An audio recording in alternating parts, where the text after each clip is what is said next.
आजकाल सर्वात सोपा पाहुणचार मला वाटते पाहुणे जर नॉनव्हेज खाणारे असतील तर मटणच आहे. तुम्हाला काय वाटतंय? तर आज मी काळं मटण बनवणार आहे.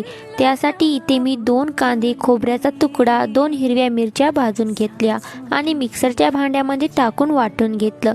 मटण स्वच्छ पाण्याने धुवून हळद, मीठ, कोथिंबीर, अद्रक, लसूण एकत्र वाटून घेतली. त्याचा पेस्ट घातला. व्यवस्थित मिक्स करू. पातेल्यामध्ये तेल, लसूण, अद्रकीची पेस्ट टाकून मटण उकडायला घातलं. मटण शिजलं की नाही ते तोडून बघितलं.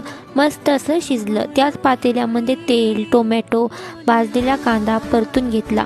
लाल तिखट आणि एम यांचा स्पेशल काळा मसाला वापरला आहे. तुम्हाला पण हा मसाला ऑर्डर करायचा असेल तर लिंक डिस्क्रिप्शनमध्ये दिली आहे. चवीपुरतं मीठ, कोथिंबीर घातली. बघा मस्त असं एम मसाले वापरून बनवलेलं काळं मटण तयार आहे. व्हिडिओ आवडली असेल तर लाईक, शेअर, सबस्क्राईब. धन्यवाद.